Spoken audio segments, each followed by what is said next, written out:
Wake up for Ghost ရဲ့ရုပ်ရှင်ကတော့ရုံထဲမှာရောက်နေပြီကွာ။ဒါပေမဲ့ရုပ်ရှင်ကနာမည်မကြီးပဲနဲ့တရုပ်ဆောင်တွေကပို့ပြီးတော့နာမည်ကြီးနေသူတို့ဖြစ်နေတဲ့ကိစ္စတွေကပြောမယ်ဆိုရုပ်ရှင်ကဘာအကြောင်းလဲတော့မှသိချာမသိတဲ့သူတွေကများတယ်။ဒါပေမဲ့ဘာအသိများလဲဆိုတော့ Ariana Grande နဲ့ Cynthia Erivo ဒါအပြင်ဒေါ်ဆန်စုကြည်နေရာမှာရိုက်ခဲ့တဲ့ Michelle Yeoh ရဲ့ပုံစံတွေအရန်ပြောင်းသွားတယ်ဆိုပြီးတော့ပေါ့နော်။အဲ့ဒါရနာမည်ဆောင်ချီနာဒီရုပ်ရှင်ကပြောမယ်ဆိုရင်နာမည်ကျော် The Wonder Wizard of Oz တဲ့ကဆုံးမကြီးဘာဖြစ်လို့ဒီလိုဆုံးမကြီးဖြစ်သွားလဲဆိုတော့အကြောင်းရင်းကိုရိုက်ထားတဲ့ဇလံပေါ့ဒါပေမဲ့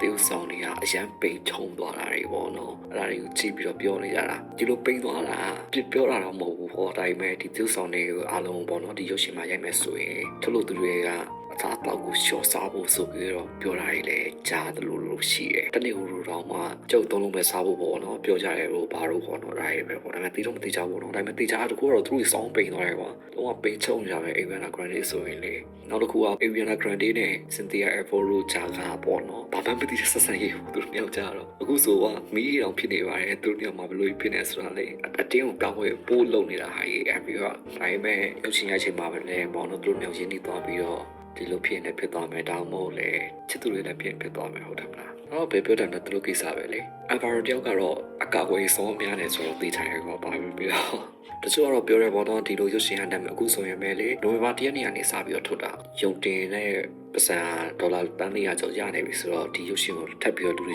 ကြည့်အလားအောင်ပေါ့နော်ထုတ်လို့သူတွေကဒီလိုသေုပ်ဆောင်နေလူတွေရှိအောင်ဒီလိုနေပြဒီလိုလုပ်ပြဆိုပြီးတော့ပြောတော့လည်းဖြစ်နေရရှိဆိုပြီးတော့ပြောရဲပေါ့မသိချင်ဘူးသူကစတန်လေးကဆောင်းများတာဟိုဟောလီဝုဒ်မှာ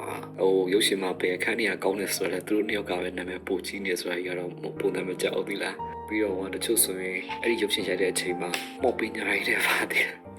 ဆုံးမအကြောင်းရိုက်တဲ့ဆိုတော့တကယ်ကိုဆုံးမညာရည်တက်သွားရဲဆိုပြီးတော့တော့ဆော့ဖ်ဝဲပြောကြသေးရဲ့ပေါ့နော်ဒါပေမဲ့ဒါကြီးကတော့ပုတ်ခဲပြောနေတာပါသူတို့ကစေးချလည်းမြင်မှာပဲပြောတတ်ပါလေ